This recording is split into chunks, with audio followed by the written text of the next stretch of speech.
Pernah terpikir tidak, kenapa gangguan listrik belakangan ini makin sering terjadi? Jawabannya bukan cuma soal gangguan teknis biasa. Kita sedang menghadapi masalah besar. Cadangan listrik kita menipis lebih cepat dari yang kita bayangkan. Jika tren ini terus berlanjut, kenyamanan yang lo rasakan sekarang bisa jadi kemewahan di akhir 2026 nanti. Kenapa ini terjadi? Dan apa yang sebenarnya sedang disembunyikan dari kita? Ayo kita bedah.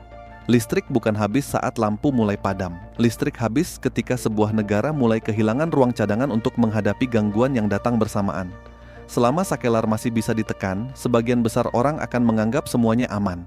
Padahal, sistem kelistrikan tidak pernah diuji saat kondisi normal, tetapi saat cuaca ekstrem, permintaan melonjak, pembangkit bermasalah, dan jaringan mulai kewalahan dalam waktu yang sama. Pertanyaannya bukan apakah Indonesia akan mengalami krisis listrik, melainkan seberapa siap kita jika margin keamanannya terus menyusut. Karena ketika cadangan semakin tipis, satu gangguan kecil saja bisa berubah menjadi masalah yang jauh lebih besar. Kalau masih ada yang menganggap semua ini hanya kekhawatiran berlebihan, coba ingat kembali apa yang baru saja terjadi beberapa waktu lalu. Gangguan kelistrikan sempat dirasakan di sejumlah wilayah Sumatera, lalu disusul pemadaman bergilir yang berdampak pada sebagian sistem Jawa, Madura, hingga memunculkan kekhawatiran masyarakat di Bali.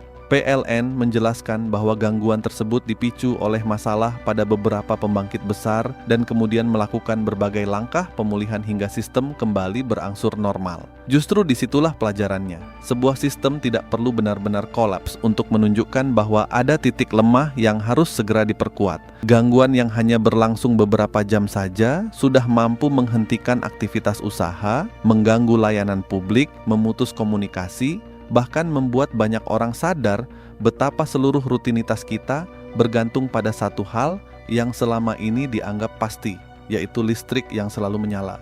Maka pertanyaannya bukan siapa yang harus disalahkan, tetapi apakah kita benar-benar belajar dari peringatan itu atau justru akan melupakannya begitu keadaan kembali normal. Listrik bukan sekadar tombol yang ditekan lalu menyala begitu saja. Di balik satu lampu yang menyala di rumah kita, ada rantai panjang mulai dari pasokan batu bara, gas, air, panas bumi, jaringan transmisi, gardu induk, operator sistem, hingga kondisi cuaca yang semuanya harus bekerja selaras setiap detik. Kalau satu mata rantai mengalami masalah, efeknya bisa menjalar kemana-mana.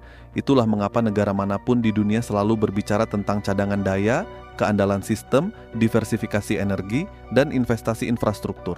Bukan karena mereka ingin terlihat hebat, tetapi karena mereka tahu listrik adalah fondasi hampir seluruh aktivitas ekonomi modern. Yang menarik, kebutuhan listrik Indonesia terus bertambah setiap tahun. Populasi bertambah, kawasan industri berkembang, kendaraan listrik mulai diperkenalkan, pusat data terus dibangun, sementara masyarakat juga semakin bergantung pada perangkat elektronik.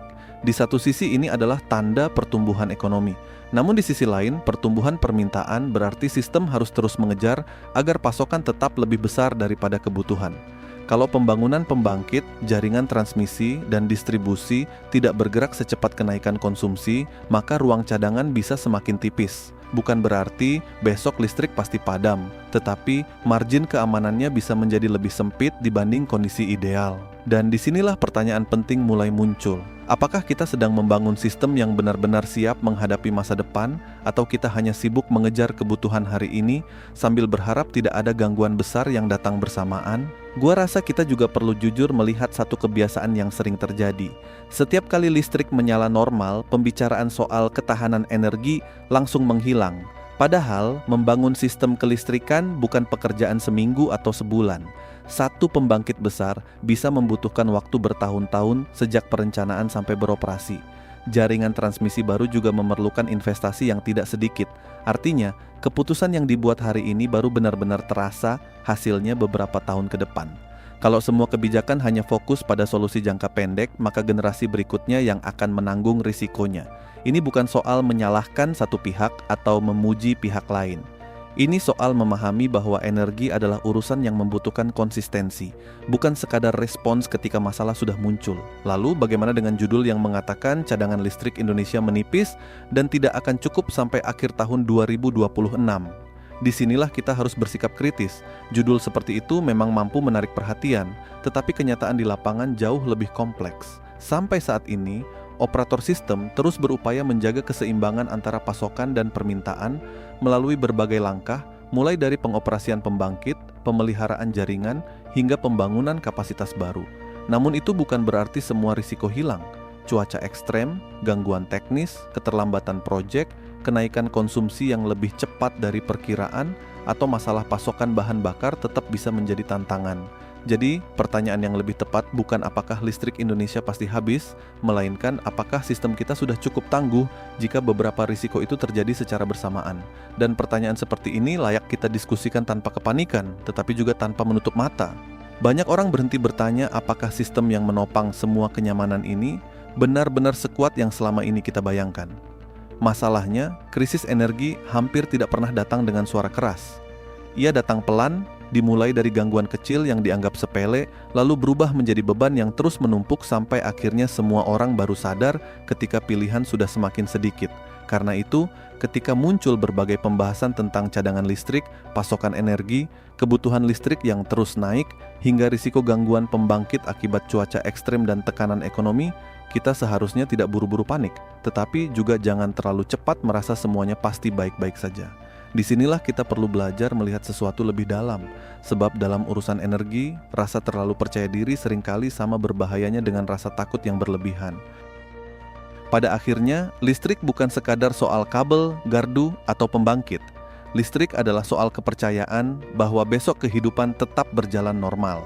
Ketika kepercayaan itu mulai dipertanyakan, tugas kita bukan menyebarkan ketakutan, melainkan memperbanyak pemahaman. Kita boleh kritis terhadap sistem, kita boleh mempertanyakan apakah investasi energi sudah cukup, apakah infrastruktur sudah benar-benar siap, dan apakah perencanaan jangka panjang sudah berjalan sesuai kebutuhan. Sikap kritis bukan berarti berharap semuanya gagal. Justru karena kita ingin sistem ini semakin kuat, maka pertanyaan-pertanyaan itu harus terus ada. Jadi, jangan mudah percaya pada narasi yang mengatakan semuanya pasti aman, tetapi jangan juga langsung percaya pada narasi yang mengatakan semuanya akan runtuh. Kebenaran biasanya berada di tengah, dan tugas kita adalah mencari data, memahami fakta, lalu mengambil sikap yang rasional. Kalau pada akhirnya, listrik bukan sekadar soal lampu yang menyala, melainkan soal seberapa siap sebuah negara menghadapi masa depan. Sistem yang kuat bukanlah sistem yang tidak pernah bermasalah, tetapi sistem yang mampu bertahan ketika tekanan datang dari berbagai arah sekaligus. Karena itu, kita tidak perlu hidup dalam ketakutan, tetapi juga jangan terlena oleh rasa aman yang semu. Tetap kritis, terus mencari fakta, dan biasakan bersiap sebelum keadaan memaksa kita untuk panik. Sebab sejarah berkali-kali membuktikan, krisis tidak selalu datang karena sumber daya habis, melainkan karena banyak orang terlambat menyadari risikonya. Kalau kalian merasa pembahasan seperti ini penting agar semakin banyak masyarakat memahami isu energi dengan lebih kritis, jangan lupa like, bagikan video ini, dan subscribe supaya kita bisa terus belajar bersama menghadapi tantangan yang mungkin sudah mulai ada di depan mata.